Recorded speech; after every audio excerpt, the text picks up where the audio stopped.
helping students and healthcare professionals not just survive, but thrive with a purpose. This is the CMDA Student Pulse podcast.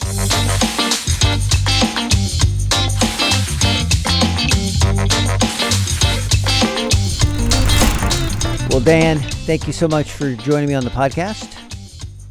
It's my pleasure. My honor.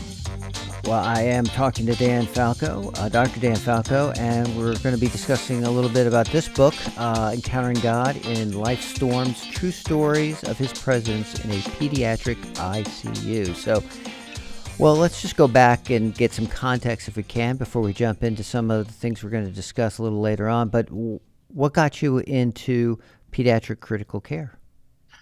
That's a good question. When I was in medical school, my first surgical rotation, I realized that was exactly what I wanted to do. I wanted to be a surgeon. And all my advisors were surgeons. All the letters of recommendation I got for a residency were all from surgeons. And it fit my personality really well in the sense of, if it was a surgical problem, let's go to the operating room. If it's not a surgical problem, you go over there and you go away. At the time, however, training to become a surgeon was very difficult on families. I was married in my third year of medical school, and we had a child in my fourth year of medical school. And I just prayed and said, Lord, let me just meet one person in a residency that's happily married, and I'll know that's where you want me to go. And I interviewed at 3 different places, and I met about 20 different residents, and none of them were happily married. I took that as a sign that the Lord didn't want me to go into surgery. And that was a tough, because I didn't really have a backup plan. There was nothing else that really caught my interest in medical school like surgery did. So I kind of backed into pediatrics. It was kind of if you look at all the other subspecialties, that was the thing that I thought, okay, I think I could do pediatrics. People seem kind of lighthearted, and I could use to be a little bit more easygoing. So I kind of backed into pediatrics. And for the first year, I absolutely hated it. And I thought that God had made a mistake, to the point where I was looking around at surgical residencies to see if I could get back into surgery. But I couldn't, it just wasn't working out. Doors weren't opening, if you will. And about 11 months into that first year, my son, who was just over a year, he had picked up a knife in our kitchen and he was walking away, and I kind of, when I went to go take it from him, and he started to run away from me a little bit. So I kind of grabbed him, took the knife out of his hand, and I said, Josh, this is not good for you.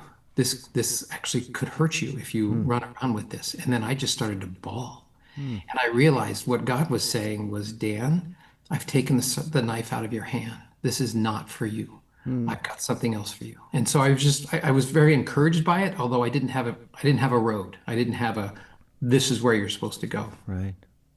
One of my first rotations of my second year, I was in the pediatric ICU. And my very first patient was a child who was 7 years old who had had a coarctation of the aorta that was recently repaired, which is the main blood vessel that comes out of your heart. It was narrowed and it needed to be released. In this country, it would have been recognized much earlier. She was from a foreign country and came over on just to help them out, because they weren't going to have it done in their own country. About 4 hours after she got back, I was in the room by myself with a couple of nurses, and I looked over and her chest tubes had just filled up with blood. And I was like, oh, goodness, I'm not really sure, never read about this, not sure what to do, but I grabbed a couple of clamps and I clamped both the chest tubes that were coming out of her chest. I pumped some fluid into her. I ordered blood from a blood bank. I turned up the epinephrine. I did this, I did that, because her blood pressure was obviously tanking. I called a code, called the surgeon. And the attending came running in and, a little out of breath. He's all, what's going on? I said, well, I'm not sure what's going on. I presume a stitch broke in her aorta. And this is what I did. I told him all the things that I had done. And he looked at me and he's like, what year are you? And I said, well, I'm a second year. And he's like, wow, we have to talk after this is over. He said, nobody responds like that as a second year. And Mm, I realized that in that really hectic, crazy situation, I really wasn't that stressed. I was doing what I could, hmm but I was very calm and I realized that, maybe this is for me. And that's what he said. He said that you hmm really should think about a job in the pediatric ICU because people in their second year, they usually just freak out. hmm I've never seen it as a praise of myself or look at how well I'm hmm made. It's more of a praise to God that hmm he created somebody that could do that, that could Mm. be in a stressful situation. Yeah, amen. A funny example, when I was a fellow, another fellow was doing a heart rate variability study on residents in stressful situations, trying to just run some conclusions. And I wore a Holter monitor for, I think it was for 5 days. And at the end of the 5 days, after he got the data back, he came back to me and he said, Dan, you're messing up my results. And I'm like, why? He said, well, your resting heart rate was 54 and it went up to 70 when you went into a code. And that's most people's resting heart rate. And I was like, huh. And again, this is not a praise of Yeah, me. This is just a sure. praise of the creator who Well, created me this yeah, way. no. So that's how it's a long story. Yeah, Hey, long story, but it's God's story. And I just realized this is where God wanted me. no doubt, no doubt. Well, he's not only wanted you there, he's continued to help you to persevere in the middle of what is a very obviously difficult context to serve, but necessary nevertheless. So, what was the catalyst for this book? Because you're telling stories from your Yeah, journey, and so what was the thing that got you thinking? I need to share this, and I need to yeah. write it all down. Great question, Bill. Thanks for asking. Whenever something tragic happened in my Mm-hmm. working, it started when I was a fellow. I just found myself sitting down to write about it. And I wasn't, even at the time, I was never really sure why I was writing about it. One of my entries in my journal that you'll read on the back of my book is I'm not sure if I'm writing in order to remember Mm-hmm. or to forget. Uh, Mm-hmm. Fast forward, 20 years or so, and about 7 or 8 years ago, I started to have some real burnout. Like my wife had told me for about a year, you really need to see somebody because you're not who you want to be. Mm-hmm. And she was right. And I found a Christian counselor. I didn't want just Mm-hmm. any old counselor up in my brain and my mind and whatnot. And we weren't 15 minutes, we weren't 5 minutes actually into our first session. And she said, I know what's wrong with you. And I just laughed at her. I'm like, you just met me. How could you possibly know what's wrong with me? She says, you have PTSD. You're showing all the signs of it. And I just started weeping. I was like, oh my goodness, you're right. It was like 100 pounds had been taken off my back. And through counseling, she helped me with some PTSD stuff that was going on in my life. And she also helped me uncover a question that I think was sitting on the margin of my life that was undermining my faith. And that was that if God is good Mm-hmm. and God is all powerful, Mm-hmm. why do children suffer? And I think I was afraid to ask that question because I wasn't sure that I was going to get the answer that I thought I wanted, which is maybe God isn't good, or maybe he's not all powerful. Um, so I think I just sort of pushed that to the margins of my life, but it was undermining my faith in a good God. I never got an answer to that question of why do children suffer, but I did hear from God say, Dan, it's not for you to know why children suffer. I know they're suffering. They're my children too. Mm-hmm. It's your job to take care of them, and I'll make my presence known. Mm-hmm. Well, I went back and started reading my stories, and I realized what I was writing about was God's presence in the ICU, in the midst of the tragedy, and that there were things that we can learn about God in tragedy that we'll never learn any other way. What would be some of those things you think we end up learning in the middle of tragedy that we can't in other ways? Well, one of the stories was in my book was Mm-hmm. about a dad who was crying out because his son was suffering at the end of his life. He was in a lot of pain. Mm-hmm. And he was crying and just, Lord, please, please, please. Just, he was, honestly, he was more worried about his son losing his faith because his son was like 9 or 10 years old, Right. in the midst of this suffering at the end of his life. He was more worried about his son losing his faith than he was about even the physical pain that his son was going through. But he was just crying out to the Lord. And the Lord said to him, "It's okay. Your son's fine. My son suffered at the end of his life as well. I know what that feels like as a father."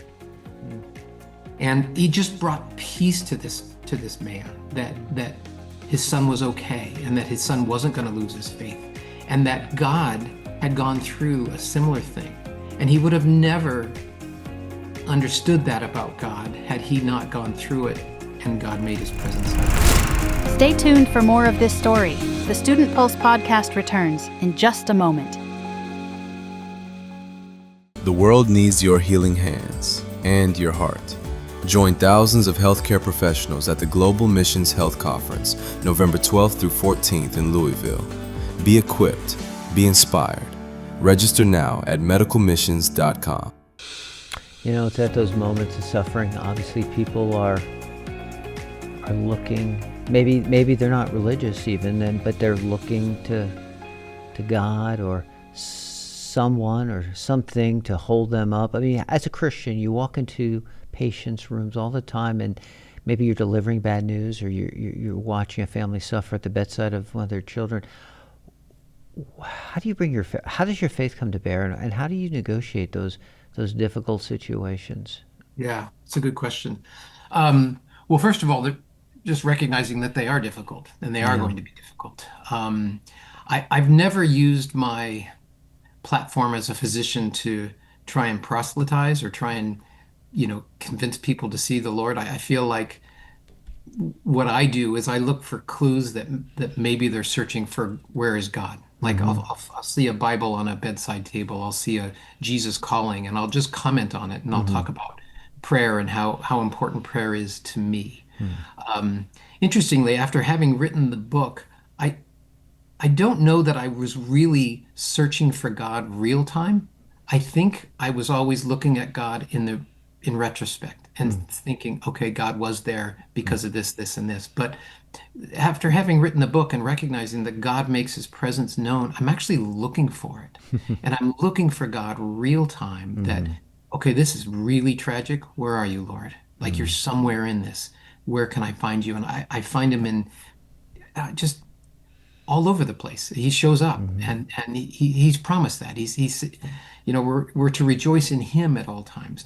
We're not to rejoice in situations. We're to rejoice in him in all situations. And I think that's a subtle distinction that I think is very important. But I'm just finding that I'm looking for God more real time, as opposed to in the rearview mirror.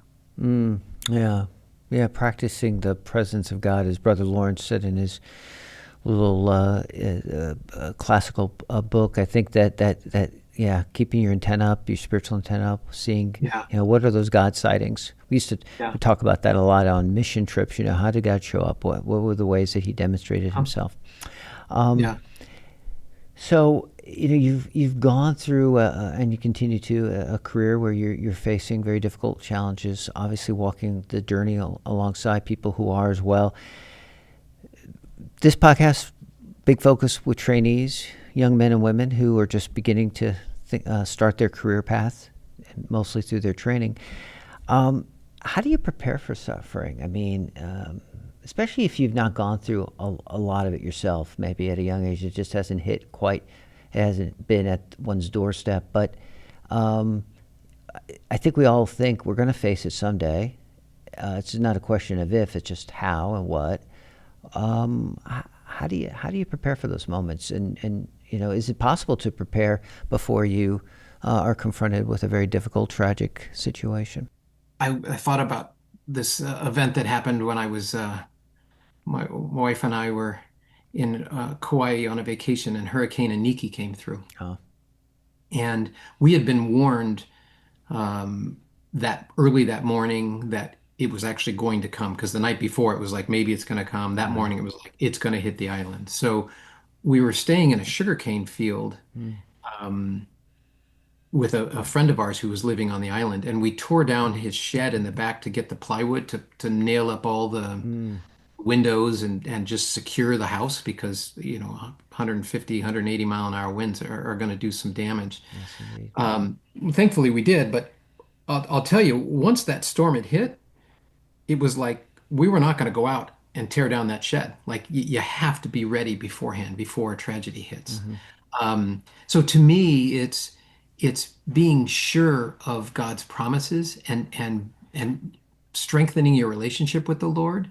That starts now, before a tragedy happens. It's reading the Bible, it's prayer, and then it's quiet time. I think probably quiet time, the Psalm 46:10 that says, "Be still and know that I am God." He wasn't kidding about being still, and that's not easy to do, especially if you're a resident or a medical student in training. It's not easy to be still because so much is demanded of you, and so many things are coming at you. So just practicing being still before the Lord and praying with Him, and you learn an awful lot more when you're listening than when you're talking in a conversation. And I think it's the same way with prayer. You'll learn a lot more listening than you will talking to God. Because, what are you going to tell God that He doesn't already know? Nothing. He knows what you're saying, and it's okay to talk to Him, and it's okay to bring requests before Him. But don't forget to spend time just being still. Because when a tragedy does hit, you're going to want to rely on those verses, on those promises of God to be your foundation and your bedrock, that God is good, even when life doesn't feel good. God is in control, even when it doesn't feel like He's in control. Are there any verses or promises that you cling to often, that you go back to? Well, that Psalm 46:10 is one. Be still and know that I am God. The Romans 15:13 has become my life verse, and it's one of the stories in my book as well. Just that may the God of hope fill you with all joy and peace as you trust in Him, so that you overflow with hope by the power of the Holy Spirit. And breaking that down a little bit, the God of hope, that He is a God of hope, even when things feel hopeless. Fill you with all joy and peace, that's pretty awesome to think that you could be filled with all joy and peace by a God of hope as you trust in Him. And that's probably the most important phrase of all of it is, as you trust in Him. You're not going to feel the joy and the peace without trusting in Him. So that you overflow with hope, which is a weird statement. Like, why overflow? Why not? Why can't I just be filled with hope? To the brim. Why overflow? That's right. And I think I outlined this a couple of times in the book, that when you're filled with the Holy Spirit and you can feel hope and peace and joy in the midst of tragedy, the people around you have to be affected by that. Right. And that's the overflow. Yeah. In Corinthians, it talks about being comforted so we can be comfort to others. Yes.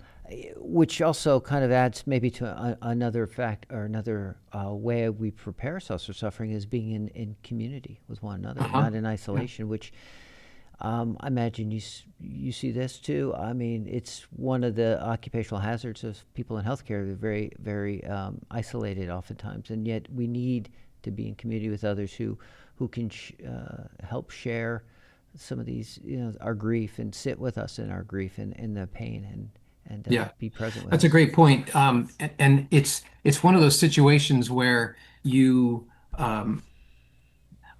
one of those situations where, I think you have to recognize that your friends outside of the hospital are not going to understand what you're going through. It's not fair to bring that to them and to put it on them to try and do that. It's also not fair, really, of your spouse, unless your spouse is also in medicine, to understand what you're going through. And so it's important to have, if you will, a tribe. My tribe was early on when I first started in Sacramento. There was a guy, an anesthesiologist, his name was Doug. He just kept coming to me with all these questions, and they were like really good foundational Christian message questions, because he was sort of coming to faith. And I said to him, I think we should meet on a regular basis. And it just so happens this other pediatric anesthesiologist named Greg, he's also a Christian. And then there's this pediatrician named Don, he's a Christian. And one of my partners, Craig, he's a Christian. And so I said, we should start meeting. And so at 6 a.m. every Wednesday for about 10 years, we met and we did a Bible study. And sometimes we studied other books. But that was kind of my tribe and my go-to for medical stuff, because I think unless you're deep in the weeds in medicine, I just don't think you can understand what physicians go through, especially physicians in positions like anesthesiology or critical care medicine. It's important to have a tribe. Oh, that's a good word. Well, you've talked about a lot of different stories in the book. You've mentioned and referenced several of them in our discussion. But Dan, any particular story that just really it sticks with you? It just something that you carry with you almost every day. Something that you think would be important also for students to hear about. Maybe it's in your book, maybe it's not. Maybe it's a news story, something that has happened even recently, perhaps. But yeah, interesting. Since publishing this book last year, I just feel like I'm on an adventure with God, and I'm just saying yes to, if somebody says, "Hey, can I talk to you about your book?" Yeah. When this opportunity came up, I'm like, "Yeah, let's do it. Let's meet." But this is going to be a little bit roundabout, but I will get back to answer your question. As I was getting close to publishing my book, I got very anxious. And I wasn't really sure why I was so anxious. I subsequently found out I think I was anxious because I felt like I was opening up my journal and I was kind of putting it out there for people to see. And I just wasn't sure, but I felt a lot of anxiety. And I called my editor and I said, I don't think I want to put my name on this. I think I want to use a pseudonym. And she's like, Dan, we're going to use your name. People are going to know it's you. We're not doing a pseudonym. Right. She reminded me that I had a couple of 5 families that I needed to get their approval of the stories because I couldn't change the stories enough. Interestingly, the background on the book is that the stories about each of the children is not the actual of that family. I wanted to maintain some anonymity, so I made up most of the stories with 5 exceptions. Sure. And I needed to get their approval because I knew that if they read the book one day, they'd be like, "That's my story," So yeah. I put together a release form and I contacted 4 of the 5 families I knew quite readily. And I was able to text them and they texted me back and I sent them the chapter and they said thank you. And very encouraging. It was great. But the 5th one I had lost contact with, and I had first taken care of him more than 20 years before. I happened to find his cell phone number and I texted him and I said, "This is Dr. Falco. I don't know if you remember me, but I took care of your son 20 years ago. I've written a book and I'd like to talk to you about it." And I got a one-liner back that said, "Dr. Falco, how could we ever forget you?" And I thought, okay, I hope that's good. I hope he's not searching for me to sue me. But I ended up talking with him and we got to chatting for a while. And he said, "Do you remember making the diagnosis of my son with leukemia 20 years ago?" I said, "Yeah, I do remember that."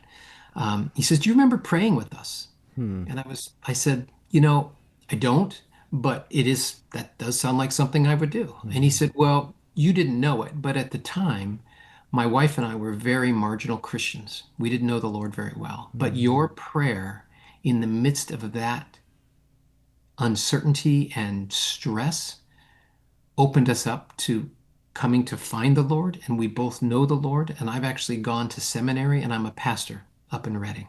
Wow. Yeah. Wow. I mean, and I was like, "Oh, wow. Okay." And he said, "I'd like for you to come up and talk to my congregation." And what it did was it absolutely removed all of my anxiety. I didn't feel anxious about it anymore. What I felt the Lord saying was, "Dan, these actually aren't your stories. These are my stories. I made them possible. You are a servant in my hand. That's why these are possible."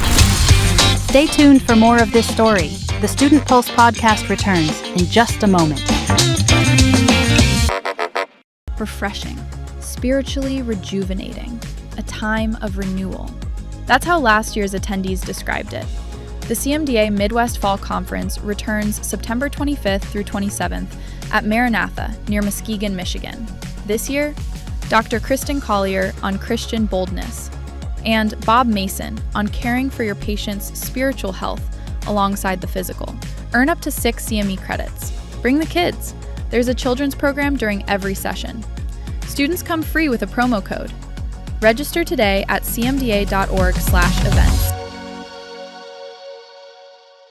Isn't that amazing? Something that you didn't remember, but reflexive of something you probably would have done if allowed to. Pray for this family, and how a simple thing, almost, although not simple, but perceived to be a simple thing, has had an enduring effect and impact on that couple. Wow, Yeah. amazing. Yeah.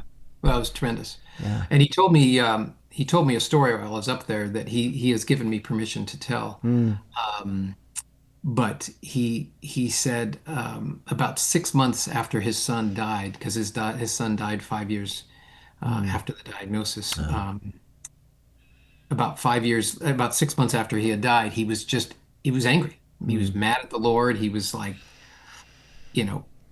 just fit to be tied. And he said he remembers going to bed one night and he said, Lord, I need a sign that my son is okay. And that night he had a dream. And he dreamed that he was walking in Disneyland and his wife was on the other side of him and they were holding his hands. Matthew was his name. And up ahead on the Ferris wheel at Disneyland was his two daughters, and they were both looking back at them. And he looked down at Matthew, and Matthew was about to say something, and he woke up. And he was so bummed. He was tried to get back to sleep, couldn't get it, just tossed and turned the rest of the night. Called his daughter the next morning because he was just so moved by this dream. And before he said anything, his daughter said, Dad, I had a dream last night. He said, tell me about the dream. We were in Disneyland, and my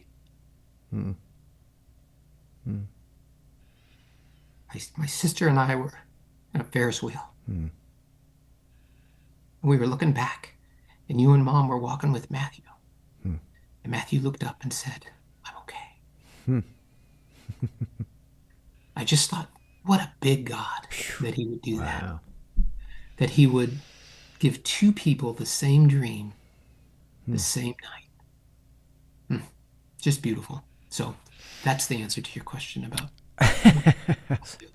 Yeah, that was an answer, all right. Yeah. Let me compose myself. It makes me cry every time I say it. my I've probably gosh. told that story 30 times. Oh, Brings me to tears every time. It's just so beautiful. It's such a beautiful big God we serve. yeah. Yeah, well, let me, I know there's so many stories we could share and things to discuss, and I appreciate you having taken the time to do this. I do want to just, as we kind of close out our conversation a bit, just to maybe focus on our trainees a bit and think about this question, if you could, Dan, answer it. If you were to talk to your 25-year-old self, if you could go back and say something, in this case, these would be the trainees currently of today, let's say, the men and women who are in the process of beginning this career path, what would you say to them? What are the things you've learned in the years as you practice, as you've dealt with suffering, as you've had these yes, redemptive but also difficult situations? What would you tell a young trainee now that you perhaps yourself would have benefited from hearing at that age? Yeah. Well, I would say I would look at the beginning from the end. Okay. In so far as saying, I would want 30 years from now, what do I want my career to look like? And there's a concept, it's called fractal geometry, and it's the idea that these little pebbles, the forces that make the pebbles shape the way the pebble is shaped, are the same forces that shape a mountain and make a mountain look the same. Look the way the mountain looks. Okay. And the idea being the little things that you do every day will affect how the mountain will look eventually. Because you don't necessarily think about your career, what it's going to look like 20 years from now when you're starting. You're just thinking, all right, I don't know where to go. I'm like going to go here. I'm like, and you're as much reactive as anything else. Right. But the stuff that you do every day will build a mountain. And that includes prayer. I pray every single day. I read the Bible every single day. I have quiet time every single day. And I just think that when you're starting out, it doesn't seem like there's time for that. It seems like there's so many other pressing concerns, and there are. And you're right, there isn't really time. So get up 20 minutes earlier so that you can pray. And if you do that through the course of your career, I think you'll find that if your goal is to praise the Lord with your career, that's how he's going to be praised. He's not going to be praised by the diagnosis you make, or, you saved that person. God does all that. I mean, we're essentially scalpels in a surgeon's hands. We are not the surgeon. God is the healer. And I know that in medical school, especially, you're sort of taught, well, if you figure it out and you're smart enough, you'll be able to figure out what's wrong with everybody and you'll be able to save everybody. And that's just a lie. That's all God's job. Our job is to be the best physicians we can possibly be, sharpen our scalpels, but it's also to sharpen ourselves spiritually. Like, there is a huge spiritual component to medicine that I think is neglected in medical schools. I do feel like spiritual care is an incredibly important part of caring for the whole person. We're taught so much physical medicine in medical school that I think we're missing a really important part of patients' lives, and how they deal with suffering, how they deal with loss is as much spiritual as it is anything else. So I would just say, do not neglect that part of your life, and don't feel like later on, when I have more time, I'm going to be able to do that, because you have more time in medical school than you realize. Right. You have more time in residency than you realize. And I would say you're going to have less time than you realize when you get out and start working for real, and you start a family, and you do all these other things. Yep. Amen. That's a great word. And I hope and trust our trainees who are listening will heed that, because I believe that is a very a sound advice and perspective that will carry them forward and help them to be not just surviving in medicine, but thriving and flourishing. And that's what we want, right? We want to be, as we are instruments of the Lord, to be used by him for his glory. So thank you so much, Dan, for being faithful to write a book, because I know that's not an easy task, faithful in bringing your whole self to be present with the patients that you serve, and also bringing your faith in a way that I believe is like that story you shared, a small prayer. You just don't know downstream how much impact simple acts like that can do and have in the lives of patients. So thank you again. I'm going to put this book up, Encountering God in Life's Storms. We'll put information, Dan, in the show notes that will allow anyone to find it, order it online. Dan, again, thank you for taking the time. I know you've been having opportunities in some of our community ministries. I think in Fresno recently you spoke. Fresno recently, Yeah, so I know you're available to some degree. I imagine drive time, distanced. I don't know, far and wide, maybe digitally over a Zoom call. Make yourself available. I appreciate you making yourself available and sharing of yourself and these stories and the things that God has taught you to many of our people throughout the U.S. So thank you again, Dr. Dan Falco. Well, thank you, Bill. It's been my pleasure and my honor to be here. Thanks for all your good questions. Thank you. God bless. Thanks for watching. We'll see you next time. CMDA's Student Pulse podcast is a production of the Christian Medical and Dental Associations. The opinions expressed by guests on this podcast are not necessarily endorsed by the organization. CMDA is nonpartisan and does not endorse candidates or political parties for public office. The views expressed on this podcast reflect judgments regarding principles and values held by CMDA and its members.